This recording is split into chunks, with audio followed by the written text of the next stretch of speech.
Okay, welcome, ladies and gentlemen, to Douglas Robbins' Den of Discussion number 24. Today we are speaking with Daniel Hess, filmmaker and writer from Baltimore, Maryland. Welcome, Daniel. How are you? Good, thanks for having me. Absolutely. Is it snowing down there today? It's snowing up here. No snow. The other day we got rain and it's been clear skies so far today here. Okay, we've been living in a tundra for the last couple weeks. Jeesh. I hope it hasn't been too treacherous. No, but that's what you get living in upstate New York. Um, so Daniel, let's get right at it, man. Let's talk, like I said, about the filmmaking first, and then we'll move our way into the writing and the poetry. Um, so I was Yeah. checking out the website. I see some of the pieces. Um, first of all, they have a French hint to them. So what is going on there that you're kind of addressing that? One title was even in French. Yeah, so I've always been, well, ever since film school back in 2008 when I started film school, I got introduced to the French New Wave movement of the Mhm. 60s Okay. and really fell in love with what they were doing back then, especially the work of Jean-Luc Godard. Mm, He's one of my filmmaking idols. right. Um, Is Truffaut basic, one of those? Truffaut is in that ilk as well. Um, he was sort of an early one to the game with that. Okay. Uh, but basically what they were doing was just kind of an fu to the film world by just saying, we're gonna do jump cuts, we're gonna do nonsensical storytelling, we're really just gonna do what we feel like doing. Not not really as a opposition to the film world, but more as they were students of the film world and they saw what was kind of a boring Hollywood system and they wanted to sort of just uh, bring something new to the table. And it's so forward thinking even now when you go back and watch those films. And I think that's part of the appeal for me is that they feel so timeless in a sense, even though that they were made back in the early to mid 60s and kind of the heyday of it all. I think there was even someone said to me once long ago that I was a European woman who said only Americans believe in happy endings or want a happy ending in their stories. And most European stories are more of the existential ilk, whereas more Americans is a little bit more of that Hollywood, Disneyfied sort of ending, which is always nice. Who doesn't want a happy ending for things? But Yeah. um, as I recall, most of the European films in French were more of the existential. Yeah, I mean, you wouldn't be out of the ballpark to have an ending where the lead character was dies in some way. Breathless, for example, that's how that film ends, which is one of Godard's. The lead character is killed by the end. So yeah, so you do definitely get that a lot more, and I think even myself as a filmmaker trying to push boundaries and think about ways to tell stories, it's hard because a lot of times that's the pushback.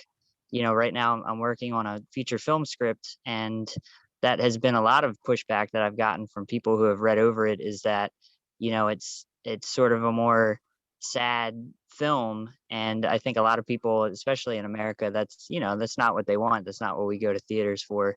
We do want that happy sort of bow tied ending in a way. Yeah, the escapism. Yeah. hmm Yeah, it's interesting when you look at it because I think we've sort of come around full circle. I mean, we had the escapist theater of the 1920s was a big time for with the or not the 1920s when we had the Great Depression. There was a lot of films that were about people striking rich and making all this money and everyone wins at the end. And since we've had our economic crash of 2008, we've sort of turned that same corner in that we have these superhero escapist films and Disney reboots of the old animated classics and everything. So it's interesting that we sort of come full circle in that sense that whenever there seems to be great sort of strife in our economy, we have this rise of very heavy escapist filmmaking. Hmm. That's interesting. My wife and I joke about the style of writing I write in. We call it sad beautiful because um, I think if you're not touching on the deeper elements of what it is to be human, and just doing, the Marvel characters, which is great because everybody wants to be a superhero. It'd be wonderful if I could, lift buildings and, be impervious to anything. But obviously, that's not what makes us human, though. That would obviously be something, an ideal. That's why I think so many people um, are drawn to those characters because they're the best of what, or beyond what anybody could truly be. Oh, Um, of course. being human, you're fallible and you have shortcomings and you make mistakes, and these are perfect people, or beyond, obviously, as they're superheroes. But like a book like The Grapes of Wrath, um, one of the best pieces of literature. Made a film, obviously, but the Dust Bowl times back in the 30s and 40s, and um, about people just really struggling. And the ending was not a happy ending. Basically, everyone just starts dying off. Um, Mhm.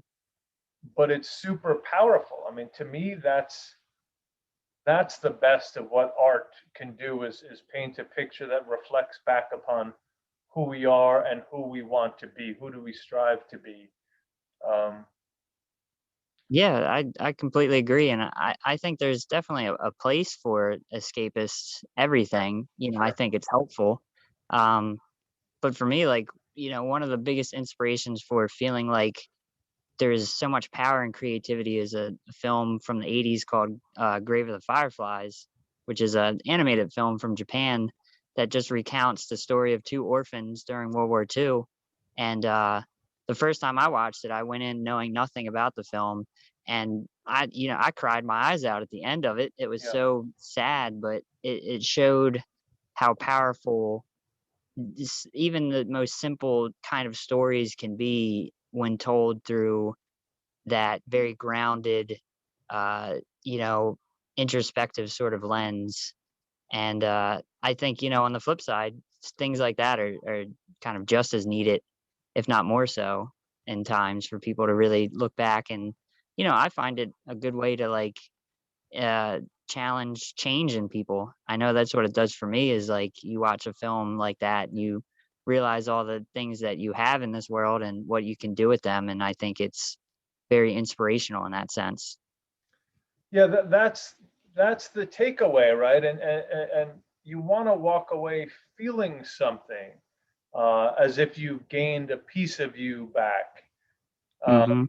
and it's wonderful. Nothing against Marvel. We love Marvel movies, but when we typically watch them, and I think a lot of people fall under this category. It's like, we're tired. We want to escape. We don't want to think. I think people are so overburdened with thinking and just the busyness of the world that the brain's like, I don't want to do this anymore. Like, give me just some comfort food, which is a Marvel movie, even though they can be very well made.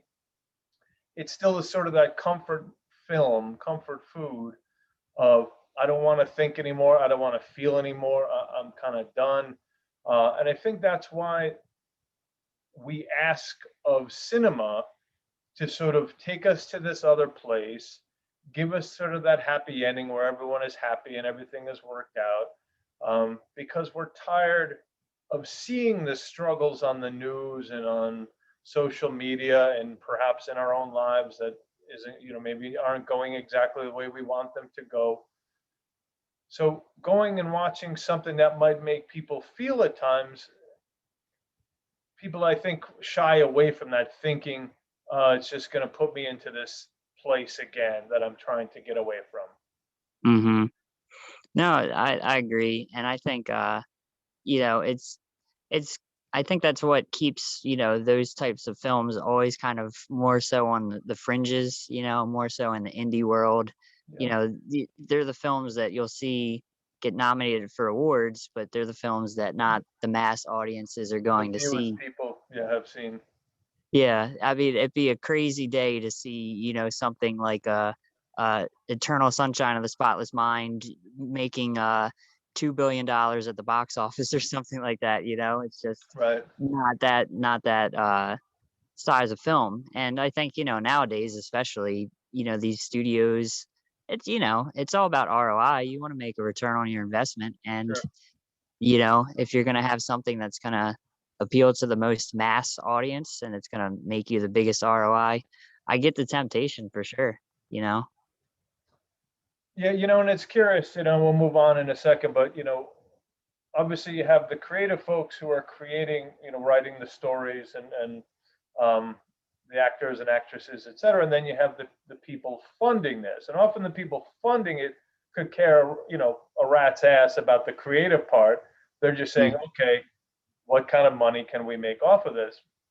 And so often, I mean, I'm sure you've heard, Gone with the Wind and millions of other things were dead in the water for years before they got picked up. And so that's the thing. It's like, Harry Potter and other, there are so many pieces. I mean, not that Harry Potter, is the happy ending or is the type of story we're talking about, but, there are just so many pieces that don't get the funding or aren't approved for this, that, and whatever the reason is. And uh, it makes you scratch your head sometimes. And again, I mean, I always wonder about the agent who turned Harry Potter down. Can you imagine being that man or woman? Oh, I know. It's sometimes it's baffling when you really think about it. Or, you know, on the flip side, on all these properties that somehow get a little mismanaged and something that seems like it should be a home run ends up being kind of like a dud just because of either, you know, the creatives not having full control or the budget being kind of slashed or the marketing not being right. You know, it's interesting how some of these things just turn into massive franchises because of all the right things lining up, and then other ones sort of kind of, you know, come like DOA and Yeah, don't get as much appeal or mass appeal as the other ones do. yeah. And obviously, a marketing budget always helps. But Hmm. so tell me again a little bit more. Your production company. Tell us a little about that. It's Two Tony Production. Yeah, so I started that when I was still in college back in 2009, and you know, for me, it's a dedication to my cousin and my really close friend. He passed away when I was only 10 years old. He was 14 and passed from cystic fibrosis. And his name was Anthony, and everybody, you know, we all called him Tony. So when it came time to name the company, I wanted to have a little more depth and meaning than just being like Dan Hess Productions or DH Yeah, Productions or so, you know, I dedicated it for him, and that's why it's to Tony as like, you yeah, know, yeah. for Tony kind of deal. Hmm. Um, and so that's always been sort of the thing that brings me back to like pushing myself more. Because for a while, you know, I got out of school and, you know, life came really fast and, you know, it was I needed to take on work that was going to be, you know, paid.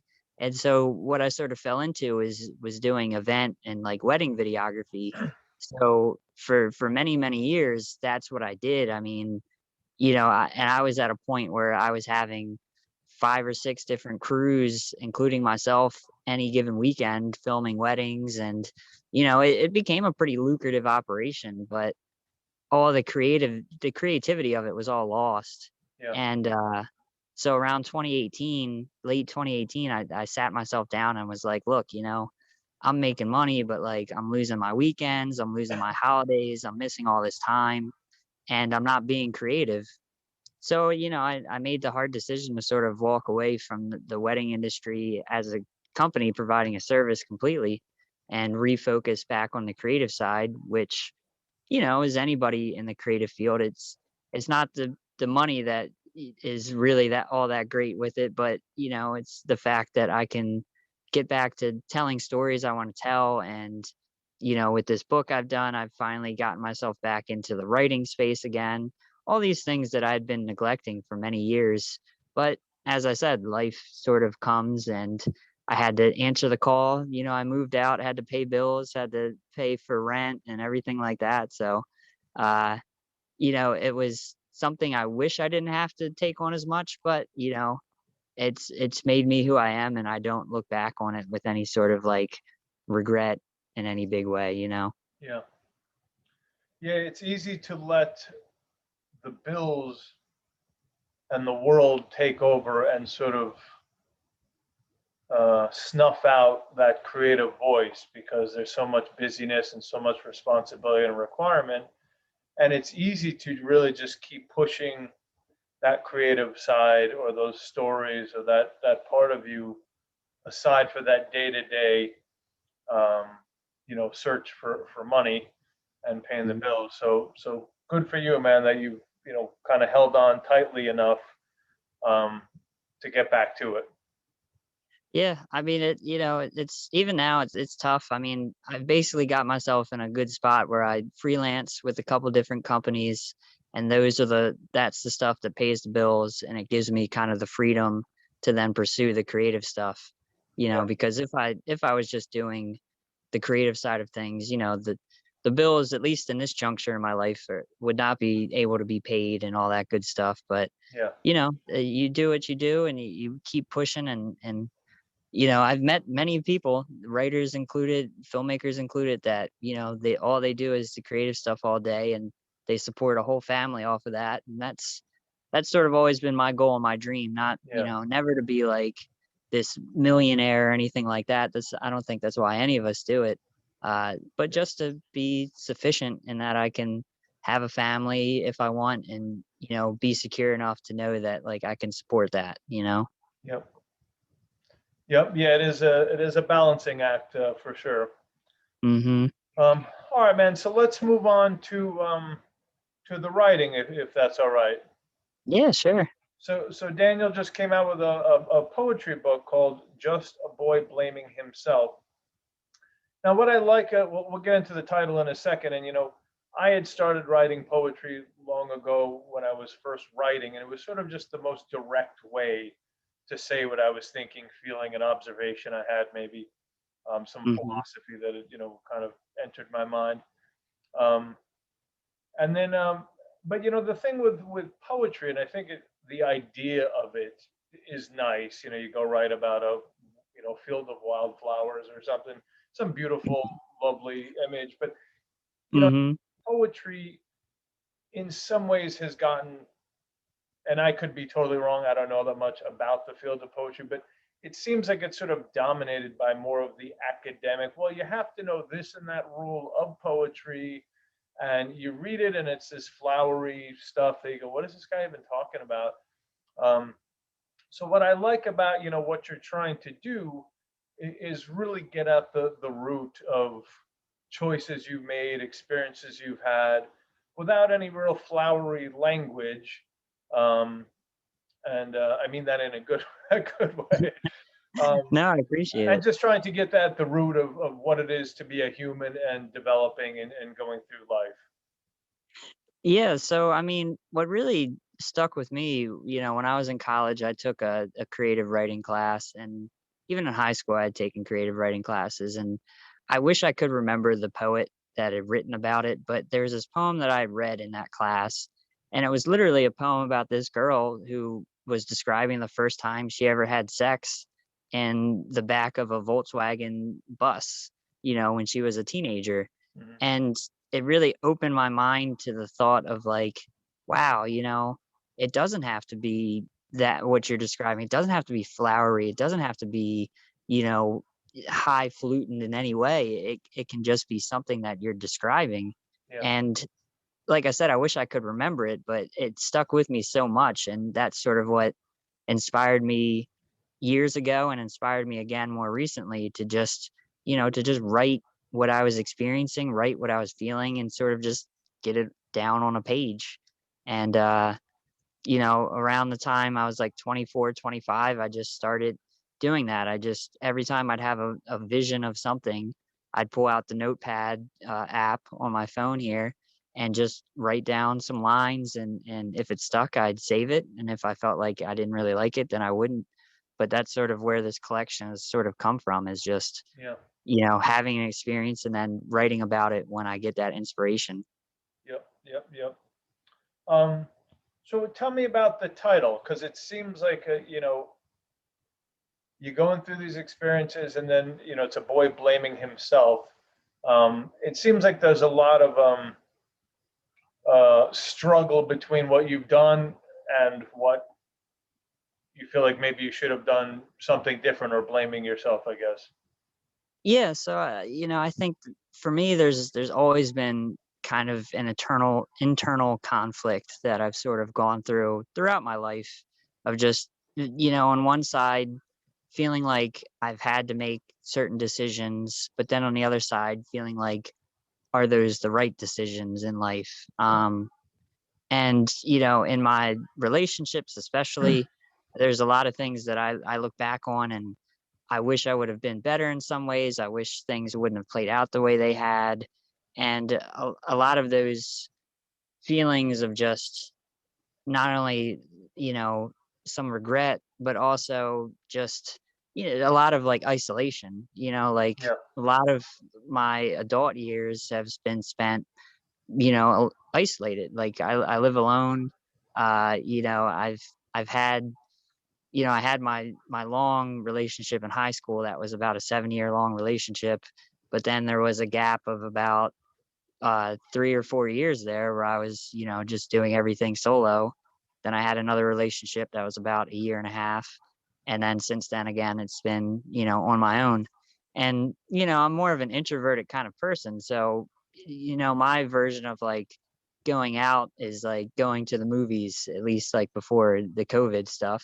Um, so, I'm not the most social butterfly out there. I mean, I tried it. Like I go to concerts and stuff, at least again before COVID. But but yeah, it's just been a lot of just like reflecting and, a want to for times that have like passed, on a personal level. A lot of my friendships have sort of either faded with time or there's been falling outs with people, and part of that makes you start to wonder like, is this something, because it's a repetitive thing, is like, is this something I'm doing wrong? Am I just around the wrong people? So I think a lot of that comes out in that title where it's just like, you start thinking that to yourself, like, is are the friendships I'm making and the relationships I'm making, are those the wrong decisions? Or am I somehow maybe, the person that's causing these issues in life? So that's, I think, a lot of the struggle for me is like thinking that through. Is just like, is it me? Is it the world? Maybe it's just a little bit of both. I don't know.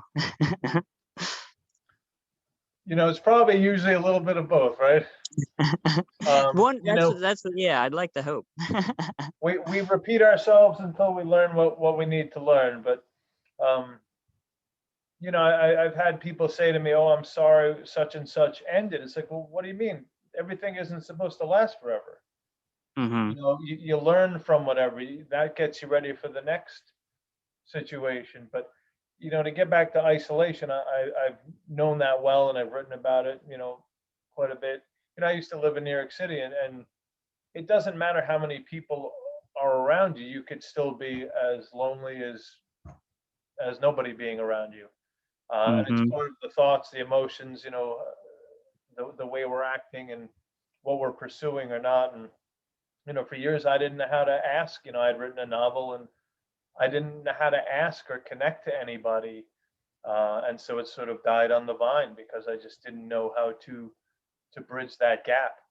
And you look back at these things and you go, oh, what a schmuck. What was I thinking? Of course there's people, and that can help and that you can reach out to. And but I didn't know that at the time, in that state of mind I was in. So yeah, isolation is really a bad place to be.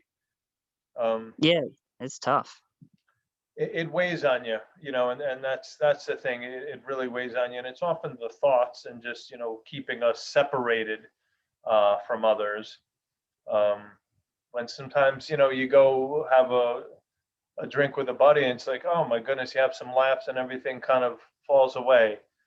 um, but I've had plenty of friendships that have disappeared as well, and I think that's just part of life. You might be on the same path for a while, and then some things change and you move in separate directions. That's just, I think, evolution. But Yeah. all right, Daniel. So how about this? I was hoping you could read, at least to start, two poems that I'd like you to read. The first one is "Scare Me," and the second one is "TV Screen." Then maybe we could talk about them briefly. Okay, cool. I have my book in front of me. I'm trying All to right. see where Schedule was there's. earlier on, and sorry, I probably should have let you know ahead of time, but That's okay. No, I found it. It is 16. yeah, so Let me read pull that, it and up. then if you can read TV screen after that. Yep. Let me just pull that up. All right. Scare me. I want something to terrify me. A pinch in the night. A whisper in the dark. At least it would be a feeling and a way to have some emotion. Maybe I would break down and cry. That would be nice. It would be a release to take my mind off things, make me think of you. But no such luck. It's safe here until it isn't anymore. Then I will be gone. That scare me. And then you said TV screen. TV screen, please. Yeah. Let me find that one. That is 33. Okay.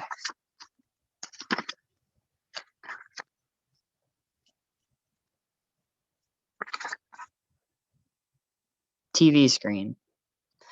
We didn't talk much growing up, expressing feelings through what we watched.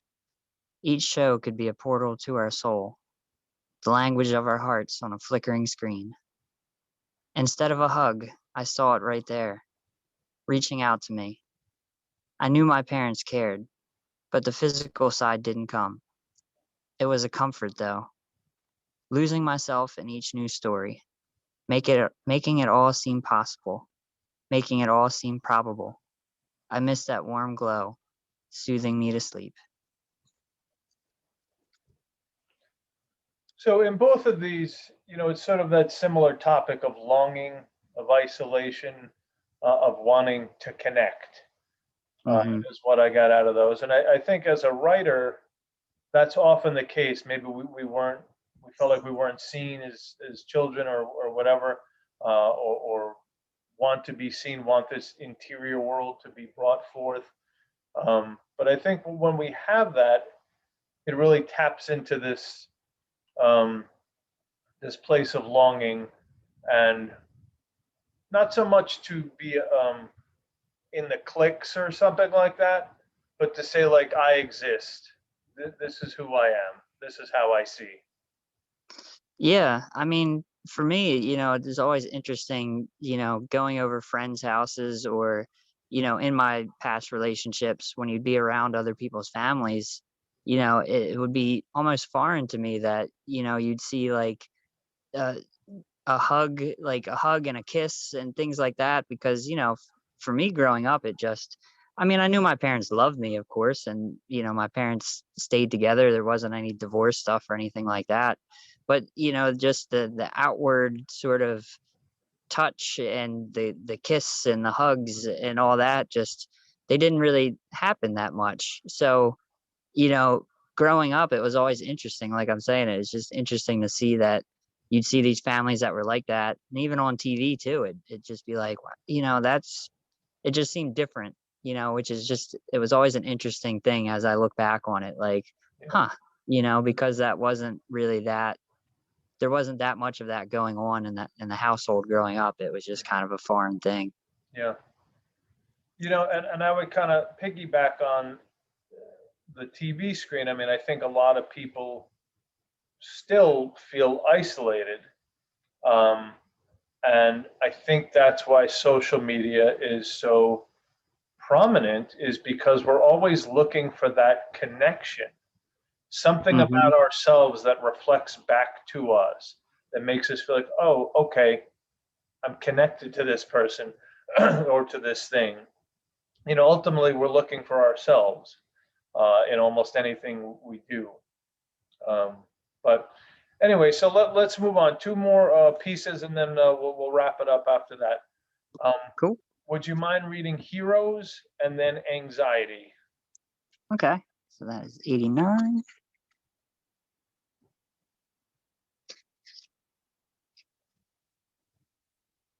Heroes.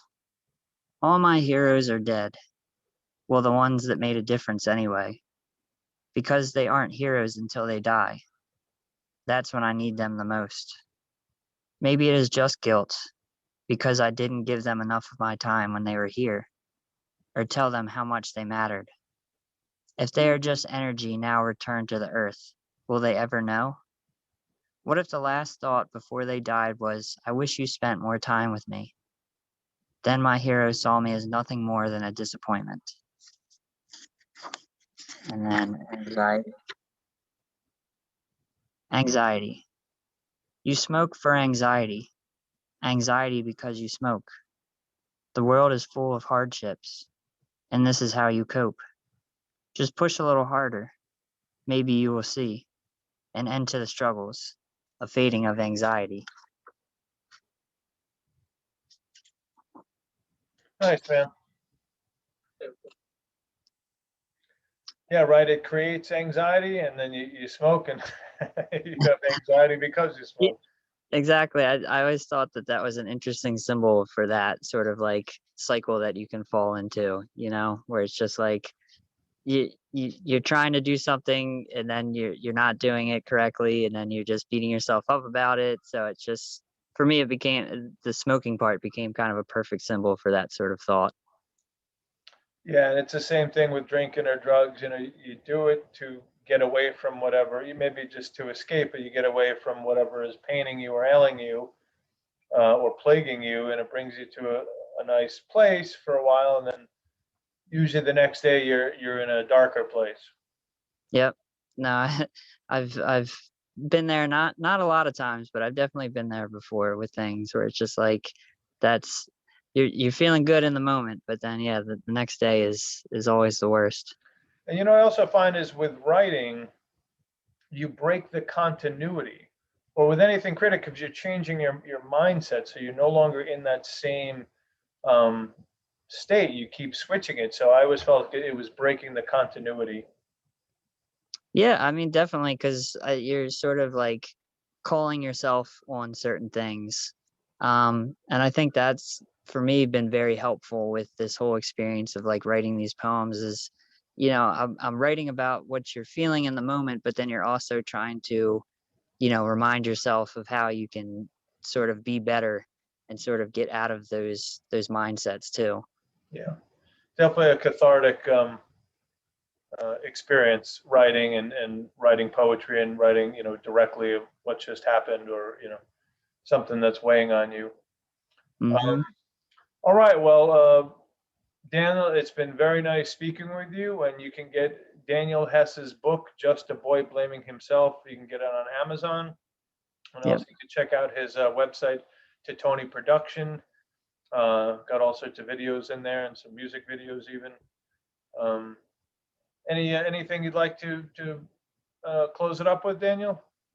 Um, No, I mean, I guess, anybody out there that cares to listen or anything, I just want kind of everybody to know that like, you know, just if you're out there trying to create and trying to do things, it's not gonna like I've said in the past here, it's like, it might not be the thing that pays all the bills right away and everything like that, but you just keep pushing at it and that's what you do with it and that's how you keep going.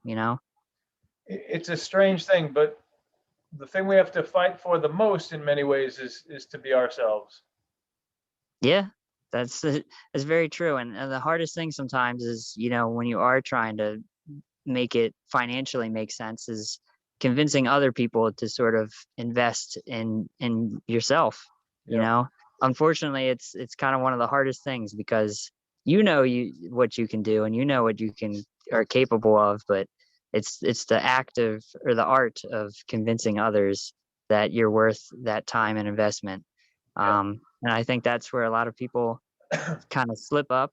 And but I think as long as you kind of stick to your motivations and what you're trying to accomplish, you'll get there. It's just a matter of, constantly knocking at those doors. Yep.